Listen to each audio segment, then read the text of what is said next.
Hi అండి, నేను మీ Rekha. Welcome back to Rekha's kitchen. ఈరోజు ఈజీ ప్రాసెస్లో టేస్టీగా 3 రకాల చట్నీలు ఎలా చేసుకుందామో చూద్దాం. ఇలా చేసిన పల్లి చట్నీ, కొబ్బరి చట్నీ, అలాగే టమాటో చట్నీ మనకు బ్రేక్ఫాస్ట్కి చేసుకునే ఇడ్లీ, దోశ, వడలోకి చాలా బాగుంటుందండి. ఈజీగా ఎలా చేసుకుందామో చూద్దాం. ఫస్ట్ కొబ్బరి చట్నీ ఎలా చేసుకుందామో చూద్దాం. ఇలా స్టవ్ పైన ప్యాన్ పెట్టేసుకొని 2 స్పూన్స్ ఆయిల్ వేసుకొని 10 వరకు పచ్చిమిర్చిని వేసుకొని ఫ్రై చేసుకోవాలి. వాటితో పాటుగా ఒక 10 వరకు వెల్లిపాయలని తీసుకొని ఈ విధంగా ఫ్రై చేసుకోవాలి. పచ్చిమిర్చి వెల్లిపాయని ఫ్రై చేసుకుంటే మనకు కొబ్బరి చట్నీ చాలా బాగుంటుందండి. ఇలా మరీ ఎక్కువగా కాకుండా ఈ విధంగా ఫ్రై చేసేసుకొని ఒక బౌల్లోకి తీసేసుకోవాలి. సగం కొబ్బరిని తీసుకున్నానండి. ఇలా సగం కొబ్బరిని తీసుకొని ఈ విధంగా చిన్న చిన్న ముక్కలుగా కట్ చేసి వేసుకోవాలి. అలాగే ఒక పావు కప్పు పుట్నాల పప్పు వేసుకుంటే మనకు కొబ్బరి చట్నీ టేస్ట్ చాలా బాగుంటుందండి. అలాగే మనం ఇంతకుముందు ఫ్రై చేసి పెట్టుకున్నాం కదా పచ్చిమిర్చి వెల్లిపాయలను కూడా వేసేసుకోవాలి. వాటితో పాటుగా కొంచెం పులుపు కోసం ఒక చిన్న నిమ్మకాయ సైజు చింతపండుని కూడా వేసేసుకొని మిక్సీ చేసుకోవాలి. అలాగే మన టేస్ట్కి సరిపడా సాల్ట్ వేసేసుకొని మిక్సీ చేసుకుంటే మనకు చాలా బాగుంటుంది. వాటితో పాటుగా ఒక 2 ఇంచెస్ వరకు అల్లంని కూడా చిన్న చిన్న ముక్కలుగా కట్ చేసి వేసుకోవాలి. ఈ కొబ్బరి చట్నీ సరిగ్గా మిక్స్ అవ్వదండి. మధ్య మధ్యలో ఆపుతూ కొన్ని వాటర్ని వేసుకుంటూ ఈ విధంగా సాఫ్ట్గా అయ్యేలాగా మిక్సీ చేసుకోవాలి. సాఫ్ట్గా మిక్సీ చేసుకుంటే మనకు టేస్ట్ అంత బాగుంటుందండి. మధ్య మధ్యలో కొన్ని వాటర్ని వేసుకుంటూ ఈ విధంగా సాఫ్ట్గా అయ్యేలాగా మిక్సీ చేసుకోవాలి. ఈ కొబ్బరి చట్నీలోకి పోపు ఎలా చేసుకుందామో చూద్దాం. స్టవ్ పైన ప్యాన్ పెట్టేసుకొని ఒక 2 స్పూన్స్ వరకు ఆయిల్ వేసుకోవాలండి. అలాగే 1 టేబుల్ స్పూన్ జీలకర్ర ఆవాలు, 1 టేబుల్ స్పూన్ మినప్పప్పు, 1 టేబుల్ స్పూన్ శనగపప్పు, అలాగే 2 రెమ్మల కరివేపాకు, వాటితో పాటుగా 2 ఎండుమిర్చిని ఈ విధంగా కట్ చేసి వేసుకోవాలి. ఇలా పోపుని కొంచెం గోల్డెన్ కలర్ వచ్చే వరకు ఫ్రై చేసుకోవాలి. గోల్డెన్ కలర్ వచ్చినప్పుడు స్టవ్ ఆఫ్ చేసేసుకొని చిటికెడు పసుపు కూడా వేసేసుకొని పసుపులోని పచ్చి స్మెల్ పోయే వరకు ఫ్రై చేసుకోవాలి. ఇలా రెడీ అయిన పోపుని మనం ఇంతకుముందు రెడీ చేసి పెట్టుకున్న కొబ్బరి చట్నీలోకి వేసుకుంటే మనకు టేస్టీగా ఉండే కొబ్బరి చట్నీ రెడీ అయిపోయిందండి. ఇలా రెడీ అయిన కొబ్బరి చట్నీ మనకు దోశ, ఇడ్లీ, వడలోకి చాలా బాగుంటుందండి. మనం ఈజీగా సింపుల్గా ఇలా కొబ్బరి చట్నీని రెడీ చేసేసుకోవచ్చు. ఇలా రెడీ అయిన చట్నీని పక్కన పెట్టేసుకొని ఇప్పుడు పల్లి చట్నీ ఎలా చేసుకుందామో చూద్దాం. ఇలా స్టవ్ పైన ప్యాన్ పెట్టేసుకొని ఒక బౌల్ వరకు పల్లీలని తీసుకుంటున్నానండి. మనం ఒక బౌల్ పల్లీ వేసుకొని పల్లీలని గోల్డెన్ కలర్ వచ్చే వరకు ఫ్రై చేసుకోవాలి. కొంచెం గోల్డెన్ కలర్ వచ్చిన తర్వాత 2 పచ్చిమిర్చిని అలాగే 2 వెల్లిపాయలని వేసుకొని కొద్దిసేపు పాటు ఫ్రై చేసుకోవాలి. మనకు వెల్లిపాయ, పచ్చిమిర్చి మరీ మొత్తం ఫ్రై కావాల్సిన అవసరం ఉండదండి. లైట్గా ఫ్రై అయితే సరిపోతుంది. ఇలా ఫ్రై అయిన పల్లీలని ఒక ప్లేట్లోకి తీసుకొని పల్లీ చట్నీ రెడీ చేసుకుందాం. మనం ఇంతకుముందు ఫ్రై చేసి పెట్టుకున్న పల్లీని ఇప్పుడు ఒక మిక్సీ జార్లో వేసుకొని మిగతా మసాలాలు వేసేసుకొని పల్లీ చట్నీని మిక్సీ చేసుకుందాం.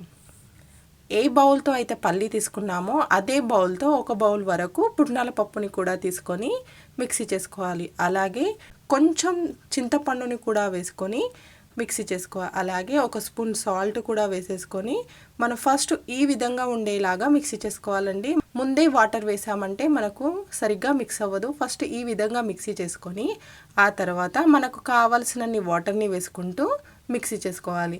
ఇలా మధ్య మధ్యలో ఆపుతూ కొన్ని వాటర్ని వేసుకుంటూ మిక్సీ చేసుకున్నామంటే మనకు ఈ విధంగా సాఫ్ట్గా మిక్సీ అవుతుంది. మనకు ఎంత తిక్కుగా ఉండాలో అన్ని వాటర్ని వేసేసుకొని కలుపుకోవాలి. చూసారు కదండి, మనకు టేస్టీగా ఉండే పల్లి చట్నీ కూడా రెడీ అయిపోయింది. ఇలా రెడీ అయిన పల్లి చట్నీలోకి పోపు ఎలా చేసుకుందామో చూద్దాం. పోపు చేసుకోవడానికి స్టవ్ పైన ప్యాన్ పెట్టేసుకొని 2 స్పూన్స్ ఆయిల్ వేసుకొని అలాగే 1 టేబుల్ స్పూన్ జీలకర్ర ఆవాలు, వాటితో పాటుగా ఒక స్పూన్ మినప్పప్పు, ఒక స్పూన్ శనగపప్పు, 2 ఎండుమిర్చిని మధ్యలోకి కట్ చేసుకొని వేసుకోవాలి. అలాగే 2 రెమ్మల కరివేపాకును కూడా వేసుకొని ఫ్రై చేసుకోవాలి. మనకు ఈ పోపులో ఎండుమిర్చి, కరివేపాకు వేయడం వలన మనకు పోపు టేస్ట్ చాలా బాగుంటుందండి. చూసారు కదా, ఇలా గోల్డెన్ కలర్లోకి వచ్చిన తర్వాత మనం ఇంతకుముందు మిక్సీ చేసి పెట్టుకున్నాం కదా పల్లి చట్నీ, ఆ పల్లి చట్నీలోకి వేసుకుంటే మనకు టేస్టీగా ఉండే పల్లి చట్నీ రెడీ అయిపోతుంది. ఇలా రెడీ అయిన పల్లి చట్నీ మనకు ఇడ్లీ, దోశ, వడలోకి చాలా బాగుంటుందండి. ఇలా థిక్గా, సాఫ్ట్గా చాలా బాగుంటుంది. మీరు ట్రై చేయండి. అలాగే ఇప్పుడు టమాటో చట్నీ ఎలా చేసుకుందామో చూద్దాం. టమాటో చట్నీ చేసుకోవడానికి కొన్ని మసాలాలు రెడీ చేసుకుందాం. స్టవ్ పైన ప్యాన్ పెట్టేసుకొని 2 టేబుల్ స్పూన్స్ నువ్వులు, అలాగే 2 టేబుల్ స్పూన్స్ మినప్పప్పు, వాటితో పాటుగా 1 స్పూన్ జీలకర్ర, అలాగే 1 స్పూన్ మెంతులు కూడా వేసేసుకొని ఫ్రై చేసుకోవాలి. మనకు ఈ మసాలాలు మొత్తం మనకు గోల్డెన్ కలర్ వచ్చే వరకు ఫ్రై చేసుకోవాలి. మనకు చక్కగా వేగినప్పుడు మంచి స్మెల్ వస్తుందండి. అలా గోల్డెన్ కలర్ రాగానే మనం వీటిని తీసుకొని మిక్సీ జార్లోకి వేసుకోవాలి. ఆ తర్వాత స్టవ్ పైన ప్యాన్ పెట్టేసుకొని 3 పెద్ద సైజు టమాటోస్ని చిన్న చిన్న ముక్కలుగా కట్ చేసి కొద్దిసేపు పాటు కుక్ చేసుకోవాలి. ఇలా టమాటోని మూత పెట్టేసి కుక్ చేసుకున్నామంటే మనకు టమాటో ఈజీగా మెత్తపడి ఈజీగా ఉడికిపోతుంది. కదా, ఒక 2 మినిట్స్ మూత పెట్టి కుక్ చేసుకొని ఆ తర్వాత మరొకసారి బాగా కలుపుకోవాలి. ఇలా ఉడుకుతున్న టమాటోలోకి ఒక 10 వరకు వెల్లిపాయలని పొట్టు తీసి వేసుకోవాలి. అలాగే ఒక 10 పచ్చిమిర్చిని, ఒక చిన్న నిమ్మకాయ సైజు చింతపండుని కూడా వేసేసుకొని ఉడికించుకోవాలి. మనం టమాటో ఉడికేటప్పుడే వేసేసామంటే మనకి ఇవన్నీ ఈజీగా ఉడికిపోతాయండి. వీటిని మళ్ళీ సపరేట్గా ఫ్రై చేయాల్సిన అవసరం ఉండదు. అలాగే ఒక 1/2 టేబుల్ స్పూన్ పసుపు, అలాగే 1 స్పూన్ ఆయిల్ని కూడా వేసుకొని బాగా కలుపుకోవాలి. ఇలా మొత్తం కలిసేలాగా బాగా కలుపుకుంటే మనకు టేస్ట్ చాలా బాగుంటుంది. అలాగే మన టేస్ట్కి సరిపడా సాల్ట్ వేసేసుకొని మరొకసారి కలిపేసుకొని మూత పెట్టేసి ఒక 3 మినిట్స్ మీడియం ఫ్లేమ్లో పెట్టి కుక్ చేసుకున్నామంటే మనకు టమాటో ఈజీగా మెత్తగా అవుతుందండి.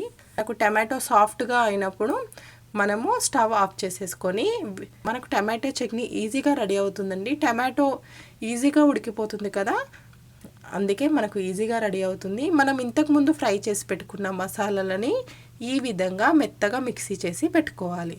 చూసారు కదా, ఇలా ఒకసారి మసాలాలు మొత్తం మిక్సీ అయిన తర్వాత మనం ఇంతకు కుక్ చేసి పెట్టుకున్న టమాటోని కొంచెం కొంచెం వేస్తూ మిక్సీ చేసుకోవాలి. మనకి టమాటో మొత్తం మెత్తగా సాఫ్ట్గా అయ్యేలాగా ఈ విధంగా సాఫ్ట్గా ఉండేలాగా మిక్సీ చేసుకోవాలి. ఇలా మిక్సీ చేసుకుంటే మనకు చట్నీ టేస్ట్ చాలా బాగుంటుందండి. ఇప్పుడు ఈ టమాటో చట్నీలోకి కావాల్సిన పోపు ఎలా వేసుకుందామో చూద్దాం.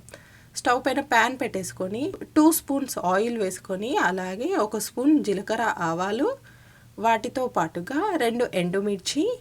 ఈ ఎండుమిర్చి కొంచెం ఫ్రై అయిన తర్వాత 2 రెమ్మల కరివేపాకు కూడా వేసేసుకొని ఫ్రై చేసుకోవాలి. మనకు ఎండుమిర్చి గోల్డెన్ కలర్ వచ్చిన తర్వాత మనం ఇంతకుముందు మిక్సీ చేసి పెట్టుకున్న టమాటో చట్నీలోకి వేసేసుకుంటే మనకు టేస్టీగా ఉండే టమాటో చట్నీ రెడీ అయిపోతుంది. చూసారు కదండి, మనకి ఇలా రెడీ చేసిన టమాటో చట్నీ రైస్లోకి అలాగే ఇడ్లీ, వడ చాలా బాగుంటుంది.